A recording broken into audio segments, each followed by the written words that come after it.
लेकिन एक दिन रानी स्नान करने चली गई और साधु को भोजन देना भूल गई। भोजन क्यों नहीं आया? इसके बाद साधु ने सोचा कि वह स्वयं महल में जाकर देखेगा कि अब तक भोजन क्यों नहीं आया, और फिर वह महल में पहुंच गया। जब वह महल के अंदर पहुंचा तो वहां उसकी नजर रानी पर गई। रानी के लंबे लंबे घने काले बाल जो कि उसकी कमर पर लहरा रहे थे, उसकी कजरारी आंखें जो देखने मात्र से ही घायल कर दे, उसकी हिरनी जैसी चाल।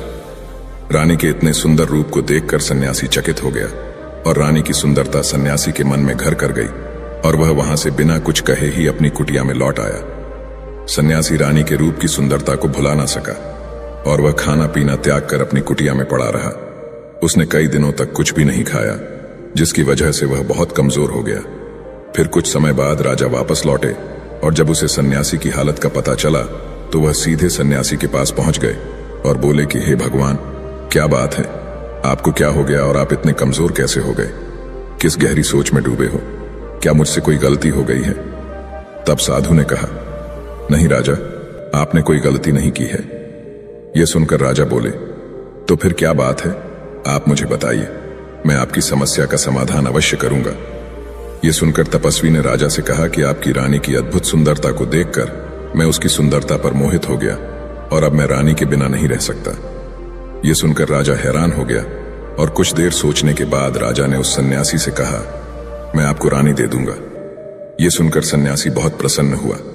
फिर राजा सन्यासी को लेकर महल चले गए और जब राजा और सन्यासी महल पहुंचे तो उस दिन रानी ने अपने सबसे सुंदर वस्त्र और आभूषण पहने थे। फिर राजा रानी के पास गया। राजा ने रानी से कहा कि इस साधु की मदद करनी चाहिए, वह बहुत कमजोर स्थिति में जा चुके हैं और मैं नहीं चाहता कि एक बुद्धिमान व्यक्ति की हत्या का कलंक मेरे सिर पर लगे। राजा की यह बात सुनकर रानी ने राजा से पूछा कि आखिर इन सन्यासी के इस दुख का कारण क्या है। तो राजा ने रानी से कहा कि सन्यासी आपकी अद्भुत सुंदरता के दीवाने हो गए हैं। राजा की यह बात सुनकर रानी ने कहा कि राजा, आप चिंता मत करिए, अब आप सब कुछ मेरे ऊपर रहने दीजिए। मुझे पता है कि मुझे अब क्या करना है। आपके ऊपर ना तो सन्यासी की हत्या का पाप लगेगा और ना ही उससे मेरे पवित्र धर्म का नाश होगा। रानी की यह बात सुनकर राजा ने रानी को सन्यासी को सौंप दिया। उसके बाद सन्यासी रानी को लेकर कुटिया पर पहुंचे।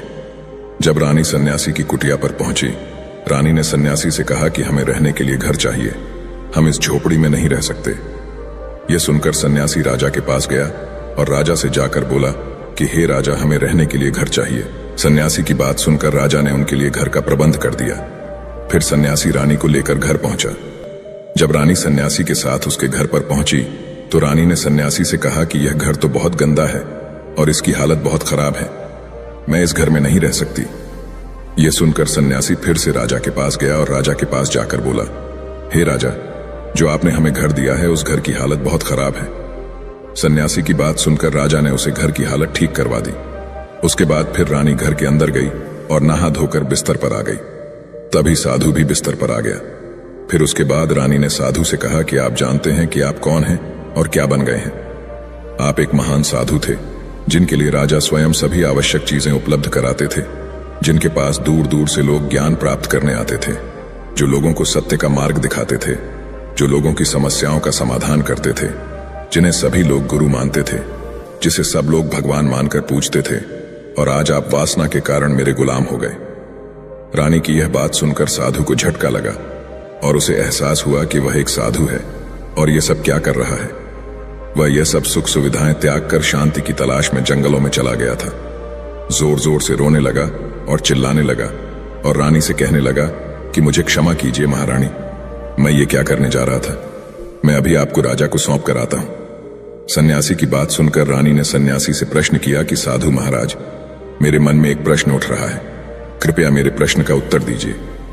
रानी की बात सुनकर सन्यासी ने कहा कि पूछो, तुम्हारा क्या प्रश्न है। फिर रानी ने कहा कि जब आपको उस दिन भोजन नहीं मिला तो आप बहुत क्रोधित हो गए। तब मैंने आपका ये रूप पहली बार देखा था और तभी से मैं आपके व्यवहार में परिवर्तन महसूस कर रही थी। ऐसा क्यों हुआ? साधु महाराज, आखिर आपको इतना क्रोध क्यों आया? रानी की बात सुनकर सन्यासी ने रानी को समझाया कि जब मैं जंगल में था तो मुझे समय पर भोजन भी नहीं मिलता था, लेकिन जब मैं महल में आया तो महल में आने के बाद मुझे सारी सुख सुविधाएं मिली और फिर मैं इन सभी सुख सुविधाओं के मोह में फंस गया और मुझे इसके प्रति लगाव उत्पन्न हो गया और फिर मुझे इसको पाने का लालच उत्पन्न हो गया। और जब मुझे ये नहीं मिला तो मेरे अंदर क्रोध उत्पन्न हुआ। फिर सन्यासी ने कहा कि महारानी, सच तो ये है कि अगर इच्छा पूरी नहीं हो तो क्रोध उत्पन्न होता है, और अगर इच्छा पूरी हो जाए तो लालच बन जाता है। फिर सन्यासी ने रानी से कहा, यह इच्छा की पूर्ति ही मुझे वासना के द्वार तक लेकर आई है और मैं आपके प्रति आकर्षित हो गया। इसके बाद वह सन्यासी रानी को लेकर राजा के पास गया और बोला कि राजा, मुझे क्षमा कर दीजिए, मुझे अपनी गलती का एहसास हो गया है। ये लो आपकी रानी, मुझे ये सब नहीं चाहिए। मैं अपनी इच्छा के वशीभूत होकर यह गलत कार्य करने जा रहा था और अपने जीवन को बर्बाद कर रहा था, लेकिन अब मुझे सब कुछ समझ आ गया है। उसके बाद उस सन्यासी ने कहा कि हे राजा, मनुष्य की बर्बादी का कारण उसकी 4 आदतें बनती हैं और दुनिया की हर एक व्यक्ति के अंदर यह 4 अवगुण होते हैं, लेकिन जो व्यक्ति इन पर नियंत्रण कर लेता है वह दुख और परेशानियों से बच जाता है। वही जो व्यक्ति इन 4 दोषों पर नियंत्रण नहीं कर पाता है वो बर्बाद होने के कगार पर पहुंच जाता है। यह सुनकर राजा ने कहा कि महाराज, आप मुझे वो 4 आदतें बताइए जिससे कि मनुष्य की बर्बादी हो जाती है। फिर सन्यासी ने राजा को मनुष्य को बर्बाद करने वाली आदतों के बारे में बताया कि हे राजा, मनुष्य को बर्बाद करने वाली पहली आदत है इच्छा, क्योंकि इच्छा ही दुनिया की हर एक व्यक्ति के अंदर सबसे पहला अवगुण होता है, और जो व्यक्ति अपनी इच्छाओं को नियंत्रण में नहीं रख पाता है वह जीवन के किसी भी क्षेत्र में सफल नहीं हो पाता है, क्योंकि जैसे ही उसकी एक इच्छा पूरी होती है वह दूसरी की ओर जाने लगता है, और दूसरी पूरी हो गई है तो तीसरी इच्छा उसके मन में जागृत हो जाती है, और फिर ऐसे करते करते इच्छाओं पर नियंत्रण न होने के कारण किसी जाल में उलझा रहता है और दुखी रहता है। इसीलिए राजा, जब हम इच्छाओं पर नियंत्रण पा लेते हैं तो हम हमारे मन पर भी नियंत्रण पा लेते हैं, और जब हमारा मन हमारे वश में होता है तो हमें सुख की प्राप्ति होती है। फिर जो हम चाहते हैं वही हमारे साथ होता है। फिर सन्यासी कहता है कि हे राजा, मनुष्य को बर्बाद करने वाली दूसरी आदत है वासना। वासना का जन्म हमारे मन में उठने वाली इच्छाओं से होता है। जिस प्रकार इच्छा का कोई अंत नहीं होता और मनुष्य वासना के जाल में फंसता ही चला जाता है, वासना के वशीभूत होकर मनुष्य को कुछ भी नजर नहीं आता है। आज तक जितने भी युद्ध हुए हैं उनका सबसे प्रमुख कारण स्त्री को पाने की इच्छा ही रही है। स्त्री के प्रेम में वशीभूत होकर राजा महाराजाओं ने आज से पहले बहुत सारे युद्ध किए हैं। रावण भी संसार का सबसे बुद्धिमान व्यक्ति था, लेकिन उसने भी माता सीता की सुंदरता की जाल में फंसकर अपना सब कुछ बर्बाद कर लिया। उसकी मृत्यु का कारण एक स्त्री ही बनी। कई राजा महाराजा तो युद्ध में इसलिए हार गए क्योंकि वो लोग स्त्रियों से रासलीला रचने में ही रह गए। ईश्वर ने तो स्त्री की उत्पत्ति इस संसार को बढ़ाने के लिए की है, लेकिन आजकल लोगों ने इसे अपनी वासना का शिकार बना लिया है, अपने मनोरंजन का साधन समझने लगे हैं, और जब उन्हें अपना यह मनोरंजन नहीं मिलता तो वो पागल हो जाते हैं और ना जाने क्या क्या कर बैठते हैं। इसीलिए हे राजा, जितना हो सके उतना वासना से दूर रहना चाहिए। फिर सन्यासी कहता है कि हे राजा, मनुष्यों को बर्बाद करने वाली तीसरी आदत है क्रोध, क्योंकि जब मनुष्य की वासना की पूर्ति नहीं होती है तो उसके अंदर क्रोध उत्पन्न हो जाता है, और जब व्यक्ति को क्रोध आता है तो उस पर उसका नियंत्रण नहीं होता है, और फिर वह क्रोध में आकर कई गलत निर्णय ले लेता है। वह दूसरों को भला बुरा कह देता है, गालियां निकाल देता है, और जब उनका क्रोध शांत होता है तो उन्हें अपनी गलती का एहसास हो जाता है, लेकिन तब तक तो सब कुछ बर्बाद हो चुका होता है।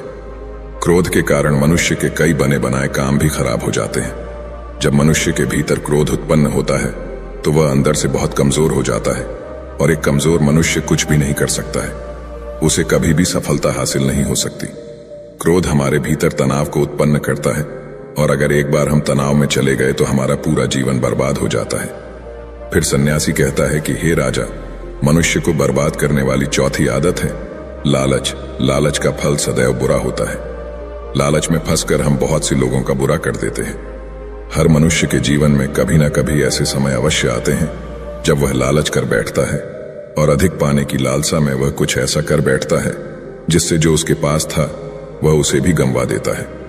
क्योंकि जैसे ही व्यक्ति की एक इच्छा पूरी होती है उसका लालच अधिक हो जाता है और उसके मन में और कई जन्म लेने लगती है। जो व्यक्ति लालच करता है वह कामयाबी से कोसों दूर रहता है, क्योंकि एक ना एक दिन लालच का दुश्मन सामने आता ही है। अगर हम समय रहते ही लालच को त्याग दें और उसकी जाल में ना फंसें तो हम एक सफल व्यक्ति अवश्य बन सकते हैं। फिर अंत में सन्यासी राजा से कहता है कि हे राजा, अगर मनुष्य इन 4 आदतों को त्याग देता है तो उसे जीवन में सफल होने से कोई नहीं रोक सकता। जो इन आदतों को नहीं त्यागता है उसे जीवन में बर्बाद होने से कोई रोक नहीं सकता। मैं एक सन्यासी होकर इसकी जाल में फंस गया था, तो सामान्य मनुष्य तो इससे बच नहीं सकता। इसीलिए हे राजन, मनुष्य को इन आदतों से हमेशा बचना चाहिए। दोस्तों, उम्मीद है आपको ये कहानी जरूर पसंद आई होगी। अगर पसंद आई हो तो हमारे इस वीडियो को लाइक, शेयर और अनजाना पथ चैनल को सब्सक्राइब जरूर करें। साथ ही कमेंट में नमो बुद्धाय जरूर लिखें। धन्यवाद।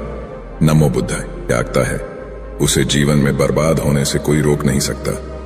मैं एक सन्यासी होकर इसकी जाल में फंस गया था, तो सामान्य मनुष्य तो इससे बच नहीं सकता। इसीलिए हे राजन, मनुष्य को इन आदतों से हमेशा बचना चाहिए। दोस्तों, उम्मीद है आपको ये कहानी जरूर पसंद आई होगी। धन्यवाद। नमो बुद्धाय।